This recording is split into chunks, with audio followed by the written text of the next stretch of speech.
Hello everyone, welcome to Radically Loved Radio.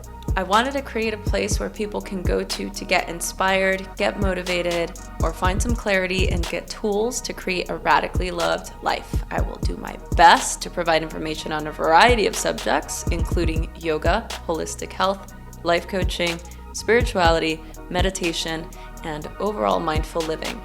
Each episode will bring you some of the world's best spiritual leaders, entrepreneurs, yoga teachers, coaches, along with some of my closest friends, and we will talk about their life experiences and journeys to create something more out of their lives and how they continue to grow to make that happen. Hey guys, Rosie here. I just want to say I am so grateful that you're listening. We are just getting a massive amount of response on this podcast, and I am so grateful that you're a part of this radically loved community, that you're enjoying the content and that you're enjoying all the guests and that you're still here and you're still working on yourself and your journey and your path. And I pray that you've received some tools listening to the guests or listening to any of my ideas or topics on meditation or yoga and how these tools can help you create a life of purpose. To continue to help us give you the best content, you can subscribe to this podcast, and most of the time you can just do it from your phone, from iTunes. Click subscribe and write a review. This really helps us continue this path and this journey, and we love doing it so much.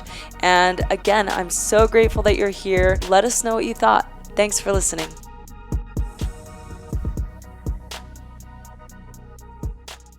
It means nothingness, and really the name is actually a name. I was born as the name Sara. That was my name growing up, Persian name, Sara, without the ha. And I actually, when I used to live in Bali, so after I went to college, I kind of just left and was like, I can't do America, I can't do anything. And I was working online. I was doing health coaching, and I had a blog. I had 30 writers under me. I started this blog when I was 20. And so I went to Bali. And there I had the I knew about the spiritual stuff, but it wasn't until I was living in a jungle with no one else around me that spoke English that I really had to go inward. And that just changed everything for me, made me rethink the way I was raised, the way I was conditioned, everything. And it also made me rethink my name. And I was like, wait, I don't even really like my name. And I'm going around and everywhere I meet, it's the first thing I have to say, and I'm repeating it, I'm writing it down, it's everywhere, and I don't even like it. And my parents named me Sara because it could be pronounced in every language. Sarah, Sarah, Sara.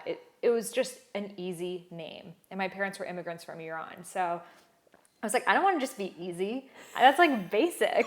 That's basic. So I was in breath work, and while I was in Bali, I used to love to belly dance when I was in high school, and I stopped doing it because my parents were like, oh, girls should not be belly dancing.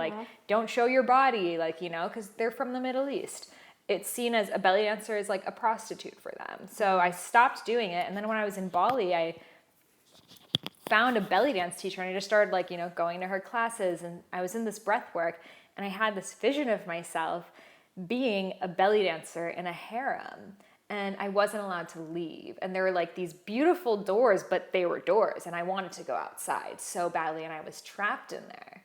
And I realized this is my life. This is I want to leave, and I want to see more, and I want to be more, but I'm stuck in this frame of who I was brought up to be. And I was just I'm going to let it all go.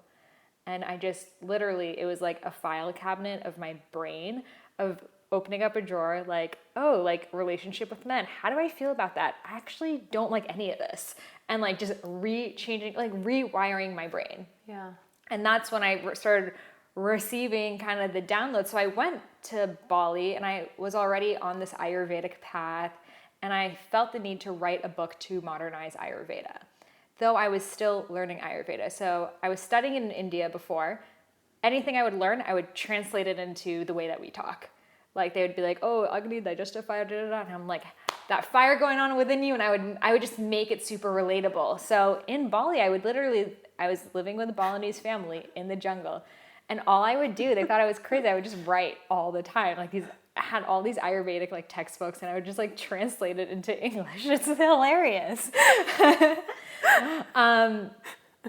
And then, and then eventually that became, I thought it was going to be like an ebook on my website. I thought it was going to be like 50 pages. So then it became 100 pages. Then it became, no, that's like not even a tenth of it. I had over 1,000 pages of stuff that I had written, edited with my own money. I would hire editors to go through it. Then I hired like graphic designers, got the cover, got everything made, that it was like a ready, done book. And it was called Eat Right for Your Mind Body Type. Mind you, I did not know a single person with a book. I didn't know a literary agent. I didn't even know the process to get a book published. But I was like, no, this book needs to be at Barnes & Noble's. Like, it can't just be on my Eat Feel Fresh website. Right. It needs to be out there. But I had no idea how that was going to happen. So I just kept with it, like kept on figuring out, okay, like studying everything. How does a literary process work? How could things like that? And also like envisioning and manifesting and like saying yes to any situation, because maybe I would meet someone who knew someone with a book and then I could ask that person. Yeah. And we mentioned Tara Mackey because my friend knew Tara and Tara had a book. So I like sent her a random DM. I'm like, hey, you have a book? Like, can you tell me how like that was? And she was so nice. She was like, yeah, you need a literary agent. I was like, oh damn, I didn't know about that part. So basically. Wait, are you with Bill?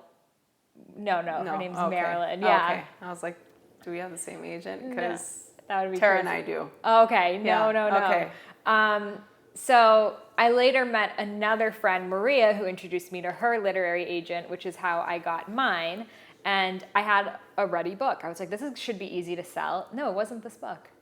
It was Eat Right for Your Mind Body Type. Oh, completely different book. Oh my goodness. So she was like, okay, I'll represent you. This is this is different stuff. Oh, yeah. man. So that book was about eating. It was about, because, I came from the food background. So it was about, and I studied sports nutrition. So it was merging Ayurveda with sports nutrition. So comparing Vata, Pitta, Kapha to endomorph, ectomorph, mesomorph. And lots of like nutritional analysis and GMOs and like very food and science based too. So she's like, okay, I'll send it to all these publishers. And I'm just getting no after no after no. They're like, people don't buy books anymore. You're not a published author. Like even published authors, they're not even getting second book deals. And especially a book about nutrition, people like books with a lot of pictures. So like, can you make it into a cookbook? Like maybe then we'll talk to you. So I was like, okay. I like signed up for culinary school. I was like, I will do anything to get this book deal, like anything. So, I was like trying to figure out how this is going to work. And the day after I finally signed the document that I'm going to work with this agent, though we did not have the book deal, she gets a call from Penguin Random House randomly. And they're like, hey, the Idiot's Guide group, which is it's under Penguin Random House, under DK Books. They're like, we're looking to write an Idiot's Guide to Ayurveda. Do you happen to know anyone? And she's like, oh, well, I just, signed with this author who writes Ayurveda books. Like, if you want, I can put you in contact. They're like, yeah, no, we need like an Ayurveda expert, like someone who's definitely written books about Ayurveda before. And she was like, well, she like wrote this kind of self-published book that she hasn't put out, but like maybe I'll just put you in contact. So they basically emailed me and they're like, so normally Idiot's Guides, you have 6 months to write it. It's a very, very specific process. Like you have to outline everything down to the paragraph before you have it written. It can't go off. So it's not like what I was doing, like, how do the Ayurveda rishis want to come through me? Yeah. No, it wasn't that. It was like, so they were like, we had an author and she was 4 months in and she quit because it was too hard. So you would have 2 months to finish this and it needs to be 464 pages. Like they gave me a page number. And each chapter has to be this many, like 15 pages, and every page and a half has to have this very specific, which is so not the way my mind operates. I'm like very like feminine, let it flow, and this was like the most masculine thing ever. So they were like, this is the table of contents she had. What edits would you make if you were to make any? And if not, you can just say, it's fine. You have a week to do it. So I look through it and I'm like, honestly, I would not want to learn Ayurveda like this. Like she started with like the koshas and all the spiritual stuff. And like in my own journey, it started with food. And once I started feeling better, it got into the spiritual. And she went like super far into like random things that you just don't need to know about, but then skipped like home remedies and things that would actually apply to your everyday life. So since I had been writing about Ayurveda for like 3-4 years by then and living and breathing it, I just knew how to teach it well. So that day, I used my channeling source to create an entirely new table of contents, front to cover, and I sent it back to them that night. And this is like, you can see there's like 20 something chapters in there, and down to like the paragraph. I had it all done. And that's why I truly believe the book you were meant to write will come through you. So they were like, okay, that was really fast. We want to see your tone of writing though. In Idiot's Guides, it's a specific tone. So this is what they look like. And at that time, I like went to the Barnes & Nobles. I read every Idiot's Guide. I was like, I'm going to become the master of the Idiot's Guide. This type of book, the Idiot's master, yeah. So they were like, you have a week to write the first chapter. Now, writing is much harder than just a table of contents. But again, that day I wrote the first chapter and I sent it back. 2 days after getting that call, I got hired to write the book.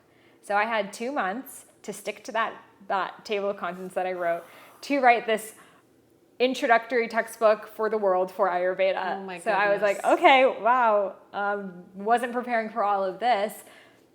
But that's the beautiful part of having a masculine side, that you can tap into that. So I was doing a lot of pitta things. Like I was going to boot camp workout classes, which I normally do not do. I was drinking coffee, which I normally do not do. I was purposely trying to bring up my pitta because my pitta is very low naturally. I'm like super vata and kapha because that's what I needed. And every single day I had a chapter. I will not go stray from this chapter and I will write it front to end. So I actually finished the book in a month and a half. What? Yeah. Wow. Yeah. So, and I mean, it's not that I knew all of this material before, and having written the book, that first book, now I realize was like my prep. It was like my Ayurveda college. It was like teaching me how to be able to write this text and talk in this language, and like, you know, also for them to have trust in me. Yeah. But that book is still not released. Wow. Yeah. Well, that'll be book 2. Well, no, because now they want to give me a cookbook deal. They're really gung-ho about the cookbook. That is so awesome. Well, Yeah. and now, you know, we can tell the listeners that this book, it's called The Idiot's Guide, as easy as it gets to Ayurveda. Yeah, it's actually, well, just called Ayurveda, but it's under The Idiot's Guide. I mean, right now, if you just look up Ayurveda, like anywhere, it's just the first thing that will come up. Oh, I love that. Yeah. And it's a bestseller. Yeah, it's the #1 best-selling book on Ayurveda in the world. So in India, in all the countries, it's so nuts because it came out like a week ago, like last Tuesday. Oh my goodness, I'm so excited. And for the people listening to this podcast, we will be giving away this book to the first 5 people that send Rosie at radicallyloved.com an email saying, I want the Ayurveda book. Yeah. Do it now, and you'll win a copy. We'll mail it to you. Yeah. Okay, so sorry, little plug there. I want to ask you a ton of questions, obviously, and I want to be respectful of your time because we've already been hanging out for like a while. Oh, the listeners don't I got know time. this. Don't worry. So Deepak Chopra wrote the foreword. Tell us about, how did you meet him? Like, how did that happen? I mean, it just depends like how long of a story do you want me to go into, because I can really go into it. So my whole life, when I was growing up, like people are like, what do you want to be? Like, who's your role model? I mean, when I was a little kid, it was like Spice Girls and Baywatch. But like as soon as I started to learn, I was like Deepak Chopra. And they were like, huh? Like what? Because my mom would like watch him on TV and I just loved his voice and I just like loved him. And they're like, why? And I'm like, I just love Deepak. And it's so weird because when I would go to Iran, where my family's from, my relatives would be like, does she hang out with all Indian people? They're like, no, why? They're like, she talks in an Indian accent. And growing up, I was always called Hindi, which in Farsi means Indian girl. I ate with my hands. I look extremely Indian, like always drawn to anything India. Like I started practicing yoga when I was 12, became vegetarian, like was reading all of Gandhi's texts, like wanted to, like my dream was to go work in Mother Teresa's like Calcutta school for the lepers. And that's why I left to India and I was volunteering, teaching health and sanitation in the slums. So like India was just like always super coming through me. It was your past life. Oh my gosh. Yeah. I talk about it on the podcast a lot, but yes, like all the past lives were there. So as I was writing this book, I was like, the ultimate person to have to like write a cover quote or something would be Deepak Chopra. But thinking like that's like one of my crazy wishes, he's like Oprah. Like how could I ever meet him? But everyone that I would meet, like I'd somehow like sneak in like, so like, do you know anyone that knows Deepak Chopra? Like anyone. Like I was like obsessed. Like if he's listening, I was your stalker. So, which I've already told him before. But so my friends were just like literally thought I was like the biggest fangirl in the world. Like I would like watch all his like Facebook lives, just Google his name, look at everything. And I joined this like online group called the Moon Club with Ruby. Do you know her? She wrote Material Girl, Mystical World. She's awesome. So she started this online like Facebook group called Moon Club, and it's like connecting to your moon. So I joined this group, and in the group I met this like guy, the one guy that was in it, and he was like this super awesome guy. And we became like internet buddies. And then I was going to New York for my friend's book signing, and he's like, hey, like, do you want to meet up? Stranger from the internet. So I was like, okay. Yeah. So like, did not know what to expect. And, so he was like, okay, like I'm going to this like yoga and science conference. Like, do you want to come? I'm like, I don't know. Like the tickets are really expensive. He's like, yeah, the guy said if you post on your Instagram story, like you can come for free, like as a following thing. I was like, okay, sure. So I'm going to this yoga and science conference, and the conference it was a really beautiful conference. It was about like how now with like research and theory, they're proving how great yoga is and how good breathing is. And it was like very like analytical. It was at like Long Island University or something. Mm-hmm. So it was great. But again, that's just not really my style. I'd much rather like just practice yoga and experience the benefits than like learn why it's so beneficial. Right. Oh, I agree. So I was like, it was almost time for the lunch break. And I was like, okay, I'm just going to go after this. And I remember in my head thinking like, the only thing that can make me want to stay right now is if Deepak Chopra walks on stage. And he was not part of it. He's not listed anywhere, like nothing. This is just my fangirling thoughts. Right. So they're like, okay, now it's time for the lunch. Oh, and here's our sponsor, Deepak Chopra. And he walks on stage. And my spirit guides were like, girl, this is it. Go, go, go. So I'm in a crowd of 1,000 people. It's an auditorium. And it's like Deepak Chopra just walked on stage. Everyone's going up to him, wanting to take pictures of him, this, that. I just walk on down, I walk up the stage, I walk onto the stage next to him. And I just like wait, like as if I know him. And then I'm like, hi Deepak, like my name is Sahara. I just wrote this book. My book wasn't out. The Idiot's Guide to Ayurveda, and I would love to send it to you. You've been such an influence on my life. By the way, like your son goes to school with my aunt's kid, and I went to your daughter's thing, and I like started telling all the ways that I've like stalked his life. And he's like, okay, very nice. Like, acha, okay, you send me email. So he gives me his email address, and I'm like, oh, I have his email. It's like not Deepak Chopra, it's like his real email. And I was like, oh my God. So I'm telling my friend this, and like my friend that I just met, he was like, that's so amazing. Like, what are you gonna do? I was like, okay, I'm just gonna like send him the book just so he like gets to know me. He was like, okay, that's great. So then I'm like, you know what? This is like the chance I have to ask him to write the cover quote. But I was like, I just met him for not even 5 minutes. How can I ask someone that I don't know to write a quote to my book that he hasn't read? This is crazy. But I was like, something else was like, if it's now or never, like you'll send him the book, it's gonna be out in a few months, he's not gonna remember you then, you're gonna be one of the million books he probably gets all the time. Yeah. Just ask him. The worst he can say is no. And you already don't have the cover quote. So I was like, hi, Mr. Chopra, like so great to meet you today. Like, here's the PDF. I didn't have the physical book to even send him. It hadn't even been printed yet. It's this book, The Idiot's Guide.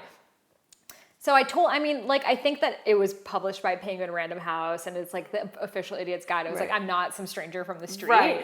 But so I was like, here's the PDF of the book, and like, you've been so influential to me. Your book, Perfect Health, was the first book I ever read about Ayurveda. And it would mean so much to me to have you write a cover quote because you are really the pioneer in this subject, and to have like you introduce it to people would really just be like a perfect like full circle. So he takes a look at it, and the next day he was like, yeah, I love it. I'll write you a cover quote. And I was like, oh my God, like what? Like what just happened? Like craziness. And he was like, yeah, I'd love, and then he's like emailing me, and he's like, I love how you added the yoga poses and the meditation and like mindfulness, and like he actually read my book and in a day. Of course he did. Yeah. He probably like his mind went through the book. He literally just went like speed read and like totally remembered and everything. And he was like, like I love what this is all about, and like I love that you're like so young and doing this. So, and he was like, yeah, and I have this other project that I'm doing called Jaya, which is this like social network that he created about like mindfulness. It's like an app and website. And he's like, yeah, like maybe we can like interlink with that too. So I was like, what? Like not only does he want to write the cover quote, but he like wants to collaborate with me on like other things. So then he's like, yeah, like when are you, I told him I lived in LA. He's like, okay, I'm going to be in LA on Monday. Like come meet me. We'll have a meeting. You can meet the team. We'll see if it's a good fit. So then I literally, so I got back on Sunday night and I just got in my car Monday morning and I just drove straight to San Diego to like meet him. I just like stayed in a hotel by myself that night, just like did it. And it was crazy. So he invited me to this lecture. He does 4-hour lectures, 4 hours of him talking at once, which is just crazy. So that whole time I'm like shaking. I'm like, I can't believe I'm going to talk to him after this. But it was amazing to be able to see him talk and be acquainted with his energy. And then afterwards, that's when the interview started. How did you start this? Like starts asking me the questions. Because he's like a doctor and he wants to know, how are you at that conference? How did you get there? Like he wanted to know everything about me. Yeah. And then I answered and he was like, I love it. I want to write a foreword to your book. I was like, Deepak likes me. Yes. So yeah, and then that week he wrote the foreword to the book, which is just like, you know, I thought like maybe one day in my whole entire life after 50 years of writing something like that could happen, but not like my first published book. But it just shows like when your vibration's there, the universe will give you what you need. That's it. And that I really don't think even it's about me, because the reason he wrote the foreword is to give people's trust so more people will read it. Yeah. It's so this work can be seen to more people. I'm just a vessel to it just as he is. And right now we are just faces of it, but it's the material that's doing all the work right now. We're just kind of its pawns. I love that so much. Yeah. Oh my goodness. That is like, yes, you're absolutely right. And I mean, look, this was you. You did all the work for this. Like you deserve all of the accolades. When I read through it, I'm like, wow, that's great advice. It's like, I wasn't there. Yeah. Because when I was writing it, it was just coming through. And with Ayurveda, I know in my past life I was a rishi, because whenever someone has a question on it, even if it's something I didn't read, I just know the answer. It, like for Ayurveda, for some people, it's so confusing. For me, it's just made sense from day one. Yeah. Wow. Yeah. I want to talk about that, because I mean, I know you talk about like the, you know, energy and like the being the channel and like manifestation. And so I want to talk about that, because the people listening and a lot of the people who I interact with in regard to, you know, this podcast, we talk about changing your energy or changing your perspective or being able to manifest the things that you want in life. So obviously this story that everyone just heard now is a perfect example of how she did this, how you were able to make this happen. So let's talk about that. Number one, what are your beliefs about manifestation? And number two, like, how do you manifest the things that you want in your life? So I believe that it's not that what you think happens, it's the level that you vibrate at. And you can think about all the money in the world, but if it's like, oh, I need money, it's the world here is I need, I'm not enough, I'm not complete. So no amount of saying, I need the money is going to work. It's lifting your vibration so you're vibrating at that level of getting the money or whatever it is that you want. And I also believe the universe will only work out for you if it's for the highest good of the planet, not just you. If it's for your own personal gain and no one else's, it's not going to work out. It worked out for this because this book is going to change lives, and it is changing lives. And that's why it worked, because it's not for me, it's for everyone. So I love that. What kind of tips can you give the listeners out there in regard to how to manifest something? Like, what would be the steps? Being super, super aware of everything around you. So for example, like if you have any friends, that was a big one. Friends that are bringing down your vibration, like their life is not in alignment with how you would want to live your life. Even if you think you're just giving them advice, if you're constantly giving someone advice, like, no, you really shouldn't do this, you really should do this, you really should, it's draining you. Yeah. So being super just conscious about like, where is my energy going? So like letting go of friends, changing my home environment. Is this the place that I would put, like Saraswati is the goddess that really comes through me. Is this where I would want Saraswati to live? Like when I moved to LA, I lived in my grandparents' like extra room. I didn't even have any art on the wall. I would just kind of wake up, leave, and then come back at night to sleep because I hated it there. And I'm like, is that how I would treat a goddess? Like, this is like your little motel? No. So creating that like auric space and, little things that bring down our vibration every day. Like today, every day I walk, the front of my house is the ocean. Like I live right on Ocean Ave. It's beautiful. But to get to the yoga studio, it's right behind my house. I can just walk through an alley. So every day I walk through the alley, like whatever. It's like 30 seconds shorter and I walk through that alley. That alley, there's garbage cans everywhere. There's like homeless people pee in there. There's like a burger place and it's like their vent goes in there and it smells like rotten animal and it's like disgusting. And every day I walk through that and I hold my breath and I'm like, like just get through this.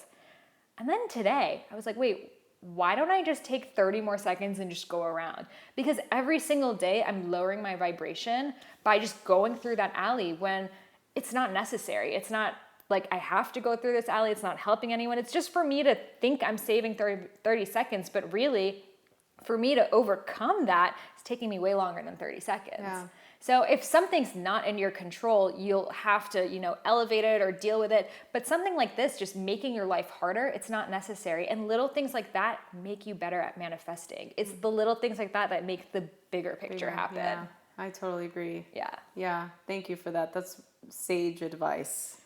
Sage advice. Let's talk about Ayurveda. Yeah. So for the people listening right now, obviously they're going to have to get this book because this is the encyclopedia.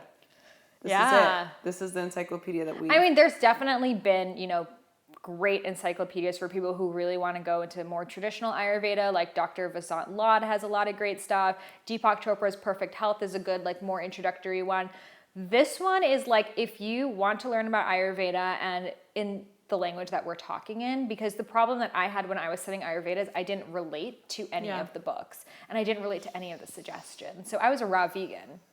So how can I go from being a raw vegan to eating rice and ghee and only cooked foods for the rest of my life? It's not going to happen. So for me, Ayurveda was just archaic, doesn't make sense, just kind of put in the back burner. But I had really bad health problems. I stopped menstruating for over a year. I had IBS. I had anxiety, feeling cold all the time, fainting all the time, all of the vata imbalance things because of my raw vegan diet. Yeah.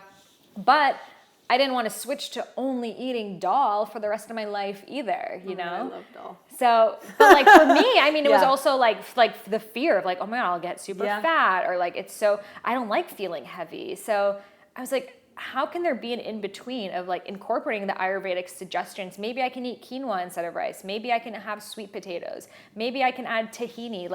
Does your diet have to be only Indian to be Ayurvedic? I believe no. The Ayurveda, the rishis grew up in India. They lived in ancient India. So the system of healing was designed for the people that live around them. But we can take that advice. It's just like you can take the advice of the Bible or the Torah and make it work for you. So that's what, with this book, I really tried to, I have all of the Ayurvedic information, but I always write through it. I'm do what resonates with you. Don't stop listening to your own body compass, because that's what Ayurveda is about, listening to yourself. Don't stop listening to yourself so you can listen to Ayurveda. That doesn't make sense. Right. And I think that that's such a key thing in regard to just our overall health and well-being, is to create a clear conduit of listening and of knowing what's working for our bodies and what's not working for our bodies. And it's tough because your body doesn't always know what's right for you. And the more in tune you become, the more it does. But at the beginning, it doesn't. So I like to think of it like a pendulum swinging in both ways. And one way is balance, and one way is imbalance, out of balance. And the more balanced you are, the more you naturally crave the foods and lifestyle practices that bring you into balance. When you have a really good week that you're eating really clean, you want more clean food. Why would I go back to the ice cream sundaes? But then one weekend of late night pizza and, brunches and booze and all that stuff, you're you know what? Maybe I don't need the steamed vegetables. Maybe I already messed up. And that pendulum swings and you go out of balance. So you think your body craves, I can't live without coffee. I can't live without chocolate. I can't live without bread. But really it's coming from a place of imbalance. Yeah. When you're out of balance, you're going to crave more of the imbalance. Exactly. Right. there's so much, and I love, and I'm by no means a total novice to Ayurveda. I mean, it's definitely something that I've studied, and through yoga teacher training, and I'm a yoga teacher trainer, and studying these practices for the last decade. Right. I definitely am very familiar with it, but I'm not like. Well, that's something that I think, yoga teachers are like the prime people who should be the teachers of this, but there hasn't really been a book and there hasn't been a language to allow yoga teachers to teach it to other people. So it's like, I think all yoga teachers have heard of it, but they didn't really fully understand it. It wasn't explained well enough because just the yoga teachers told to sort of be like, there's 3 doshas and figure it out. Take a quiz online. Take the Deepak Chopra quiz. Find your dosha. Yeah, and that's the more and more you learn about the doshas, you realize that we are all 3 of them, just in varying amounts, and it changes over time. And the quiz is just it's the way to get you in. The quiz that I have on my website, I separate the results of the mind and body, because I have found that people get one overarching answer. They're like, well, I kind of relate to this in my body, but not in my mind. So people can get the best idea of where they are now, their vikruti, which is their doshic state today. I've separated the results between the mind and the body, and I've broken it down into percentages. But I also say, this is what your dosha is now. If you come back and take it in a month, it's going to be different. You take it in the winter, it's going to be different, because your doshas are an ever-changing energy. It's your prakriti, the dosha constitution you were born with. That's your DNA. That's the deck of cards you were handed with. So the 2 always need to be in balance. Yeah, so it's if your prakriti is different than your vikruti, which most of the time it will be. Yeah. The goal then is to get back to your prakriti. Yeah. Or at least make sure you're not out of balance. So when you're out of balance, you're experiencing negative symptoms. If you're not experiencing any negative symptoms, great. You're 1 in a million. But then it's fine. You can continue essentially what you're doing. But if you're eating food, you feel bloated, gassy, acidic, tired, these are all signs then that something's off. So if it's bloating, gas, constipation, air, that's vata. Follow the vata things. If it's hyperacidity, heartburn, ulcers, that sort of thing, a sharp metallic feeling, that's pitta. If it's just heaviness, you just want to take a nap after, and you just keep gaining weight and you can't help it, that's a kapha imbalance. So the reason that it shows up as an imbalance is because your body was not meant to be that way. No one was born meant to be bloated or meant to be super overweight. That's something that your diet and lifestyle is creating. But some of us naturally tend to be bigger boned. Some of us are naturally more athletic. Some of us are naturally thin. And that's your prakriti. And your prakriti will tell you which imbalances you're more likely to have.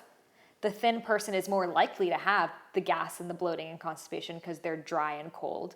The athletic person is more likely to have a really sharp appetite, but also have the acidity because their bodies are digesting and breaking things down, which is why they're the person in yoga class in a handstand doing chaturanga push-ups between everything. It's Shavasana, and it's you just see them doing push-ups in the back. Just that's the pitta right there. The vata is doing some dancer's pose, just making something up, just dancing doing in the extra corner. back bends and stuff. Yeah. And then the cough is just I'm child's pose. This one. The whole time we're just already in Shavasana. Exactly. So that, in a yoga practice, you can see the doshas come to play so much. All the time. And that's what fascinates me the most, because I can be in a class and be pitta, vata, kapha. It's I can start to see that. And I've always been really fascinated with people that take this study and make it a profession, because I think it's so fascinating, and I think that it's a science that is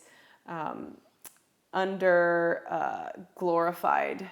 Yeah, it was the main medical system in India for thousands of years until the British rule, and they were wait, this is barbaric and weird, you heal things with plants? No. And that's why it went underground and it went down to Kerala, which is in South India, and that's the safe haven of it. But it's actually from North India, and it was every doctor was Ayurvedic. But now when you go to India, most doctors are totally Western. You have a little bit of a cough, they're antibiotics, because Ayurveda is a dying art, even in India. So my real hope is this book can come back to India and inspire people. And I'm so happy that it's being sold there. And a lot of like my followers and stuff, they're like, yeah, like Ayurveda was like the thing my grandma would talk about and I never took seriously, but I'm trying to make it cool again. Yeah. Well, especially like for me growing up, my grandmother was very like, she immigrated from Peru to Mexico, where she met my dad's dad, and like, but she comes from very indigenous. Everything was like tinctures and prayers and ritual. And so like when we were little, we got sick, we had a tea and we had like herbs and we had different prayers that she would do. And that's how I experienced medicine.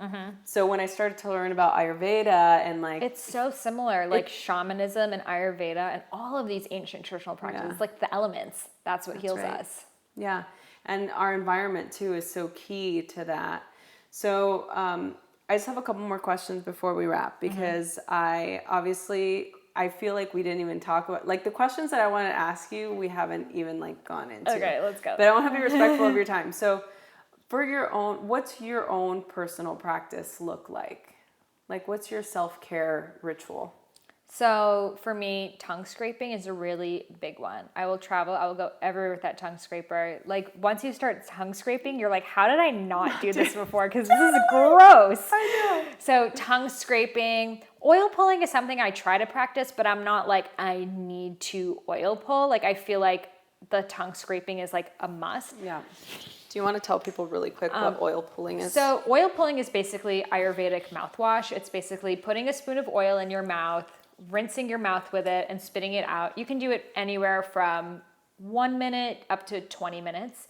A lot of people here, you have to do it for 20 minutes and that scares them and that's why they don't do it. But you'll still experience benefits even with 1 minute. You can work your way up. But even in India, they were like, yeah, I can be 3-5 minutes. They had not heard about this 20-minute rule that like Westerners have like made up with oil pulling. Interesting. Yeah, so when you do like antibacterial mouthwash, like Listerine or something, it kills both the good and the bad bacteria. It kills everything. Just like taking an antibiotic kills the good and bad bacteria in your gut. So what happens is the bad bacteria has no good bacteria that's blocking it, and it will thrive because bad bacteria is stronger than good bacteria. It has to be overpopulated. So when you take Listerine every day, the reason you become addicted to it is because your breath starts to smell really bad when you're not using it. So you have to keep using it.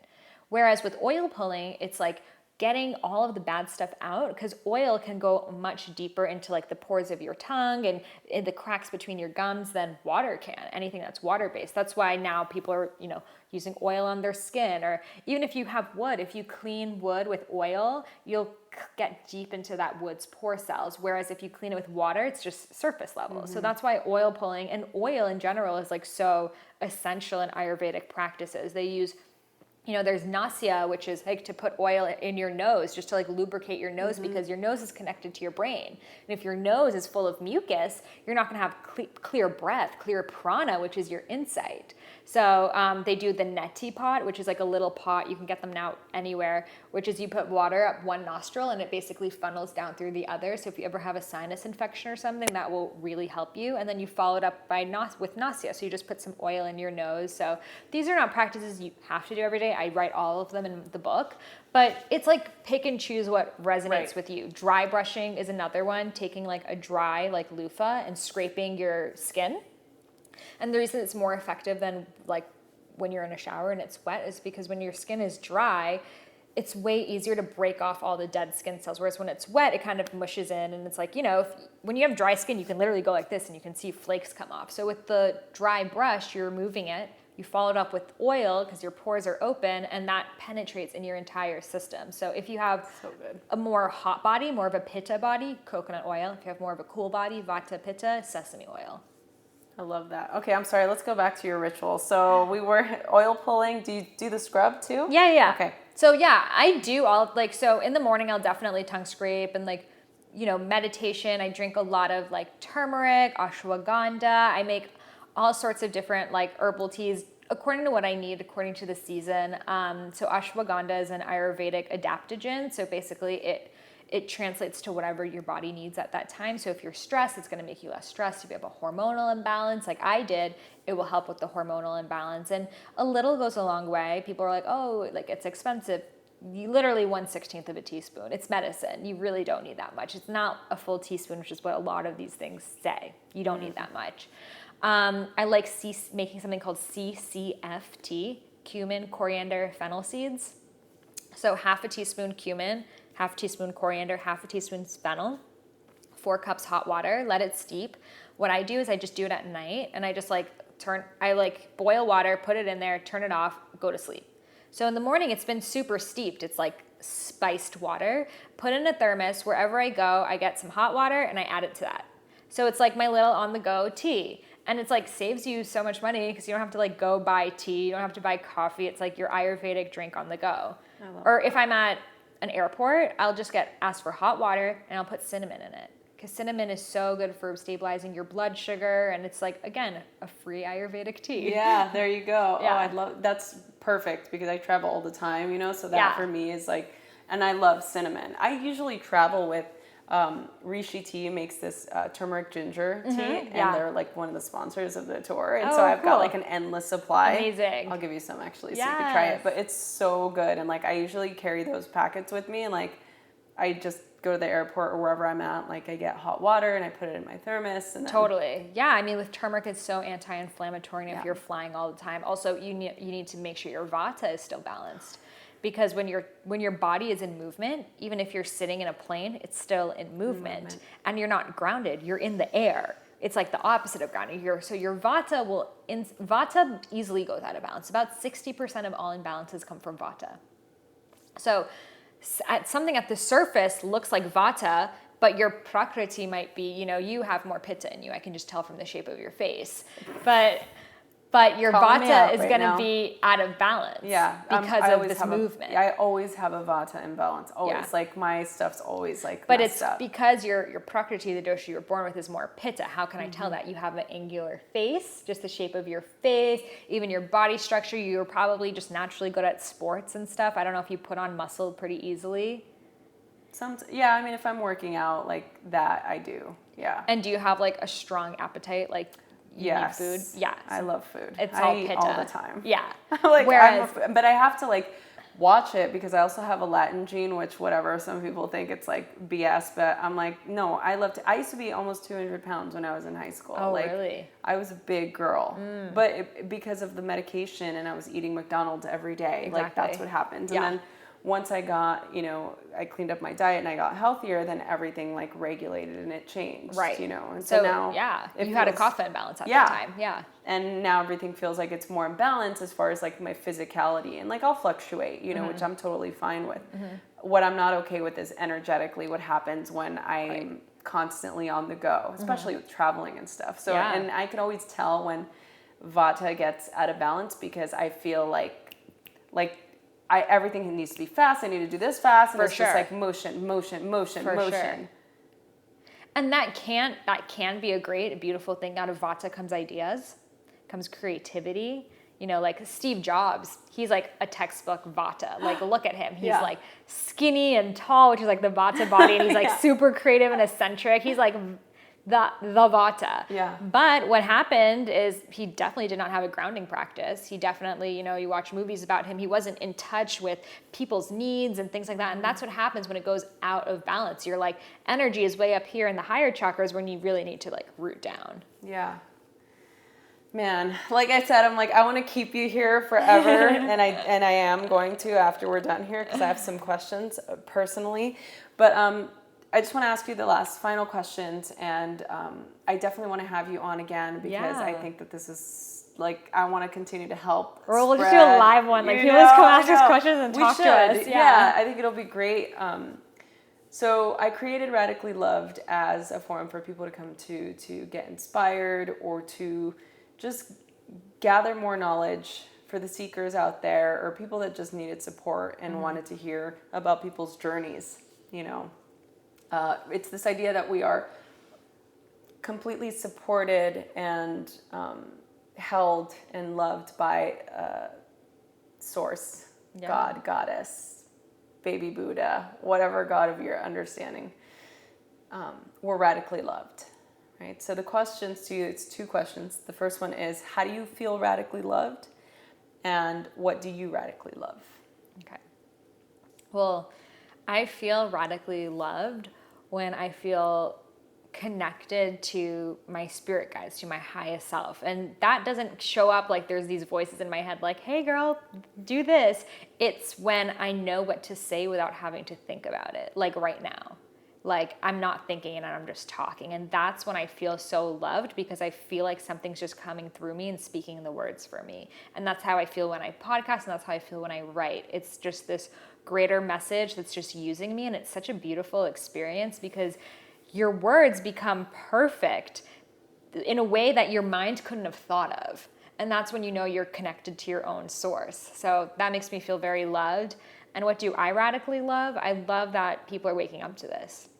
I love that this isn't on the fringe anymore. When I started writing my Ayurveda 6 years ago, no one knew what it was at all. And to see that now, it's like people, without me telling them, they're like, of course I know what Ayurveda is. Like that, I just love that. I love that we're living in this awakening. I think we live in the most amazing time ever. Like people focus on the bad. We live in the greatest time. Like we have the internet, we can connect to each other. We have these smartphones. Anywhere we go, they give us directions. We can see nice pictures on them. Like it's so cool being alive, and all of our souls chose to be alive at this time for a reason. So we must use these resources and use them to bring the sacred back, and like use them as our source to be the voice that we wouldn't have been able to be if we were all just separated on our own.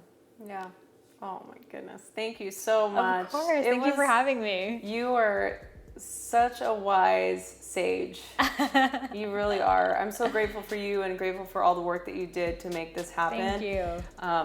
I'm so excited to be using this in my teacher training that I'm doing next year. It's going to be very exciting. Amazing. I'll come talk to your students. Yeah. I'm like, if you're serious, I'm really going to, I'm going to hold you to that. Yeah, I'm so excited. Thank you so much. I'm so happy to connect with you, and I look forward to seeing what we create. Where can people connect with you? So my Instagram and all my socials are at I am Sahara Rose. And you can go on iamsahararose.com, and that's where my dosha quizzes that you can take, and all of the other, I also have a podcast, which I just interviewed you for, Highest Self Podcast. So if you want to hear more from Rosie and her story, go over there, and we'll definitely do more joint stuff together. Yeah, that's great. Yeah. Thank you so much for doing this. I'm so happy. Namaste. Hey everyone, I hope you enjoyed this episode. I am so excited to continue to do this. Please share this with your friends. Email us, message us on Instagram at Rosie Acosta, or on Twitter at Rosie Acosta. Subscribe on iTunes, write a review. We love doing this, so please help us continue to keep this podcast going. Thanks for listening.